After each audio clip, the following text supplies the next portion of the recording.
Folks, buckle up because tonight we're talking about something truly terrifying: nuclear waste. Specifically the radioactive waste from the Hanford site in Washington state, a relic of the Manhattan Project that's currently on a cross-country road trip to Michigan. Yes, you heard that right. Nuclear waste traveling through populated areas, ending up in a state not exactly known for its stellar environmental track record. Now, you might think shipping nuclear waste across the country is a terrible idea, and you'd be right. It's like playing hot potato with a radioactive tumor, except in this game, nobody wins. This journey takes the waste through major cities, over rivers, and past countless communities. All it takes is one accident, one mishap, and we're looking at a catastrophic environmental disaster. So, what exactly are we dealing with here? What makes this nuclear waste so dangerous? Well, imagine the worst garbage fire you can. Now multiply that stench of toxic horror by, let's say, a few thousand suns. We're talking about materials so radioactive they can't be handled directly. This waste emits radiation, invisible energy that can damage living tissue.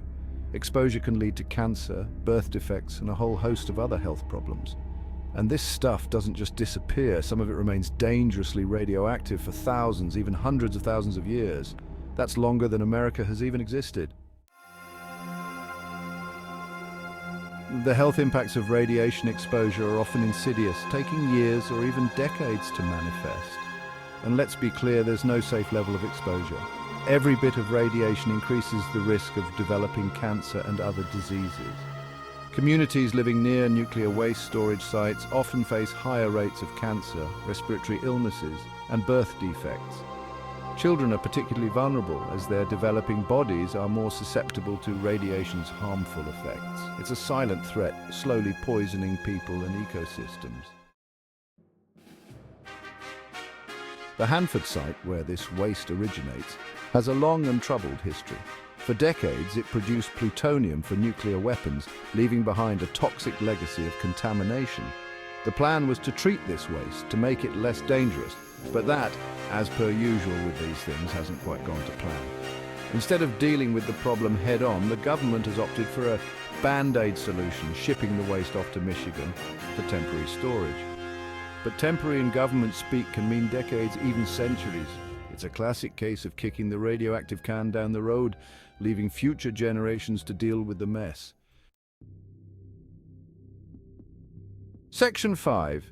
The illusion of safety, temporary storage and its discontents. Now, the powers that be will tell you this temporary storage is perfectly safe. They'll throw around terms like engineered barriers and geologic stability. But let's be real, folks, nothing lasts forever. Containers corrode, earthquakes happen, and accidents, well, they have a nasty habit of occurring. And what happens then? When those engineered barriers fail and that geologic stability proves to be not so stable after all, we're talking about contaminating groundwater, poisoning ecosystems, and putting entire communities at risk. Section 6. Communities in the dark, the fight for transparency and a seat at the table.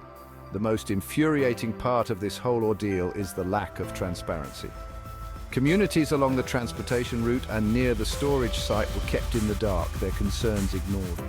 It's a classic case of decide, announce, defend, where decisions are made behind closed doors and communities are left to deal with the consequences. People have a right to know what's being transported through their backyards, what risks they're being exposed to. They deserve a seat at the table, a chance to voice their concerns and have a say in decisions that directly affect their lives. Section 7, environmental injustice, dumping on the vulnerable. And who do you think these nuclear dumps are usually located near? That's right, folks, poor communities, minority communities, the same communities that have been historically marginalized and ignored. It's environmental racism at its finest. These communities often lack the resources to fight back, to challenge these decisions. They're stuck with the health risks, the environmental degradation, while those in power get to wash their hands of the problem. It's a blatant disregard for human life, for basic human dignity. Section 8, the true cost of nuclear power, a legacy of risk. This whole debacle highlights the true cost of nuclear power. Sure, it might seem like a clean energy source, but that's only if you conveniently ignore the radioactive elephant in the room. The waste generated by nuclear power plants will remain dangerous for generations to come, a ticking time bomb for future generations. And yet, we continue to rely on this technology, kicking the can down the road, hoping that somehow magically the problem will solve itself. It's a dangerous gamble, one that we can't afford to keep making. Section 9, a call to action rethinking nuclear waste in the 21st century. So, what's the solution? Well, for starters, we need to stop producing more nuclear waste. We need to invest in truly clean, renewable energy sources that don't leave behind a legacy of radioactive contamination. But we also need to address the waste we already have. We need to invest in research and development of safe, permanent disposal solutions.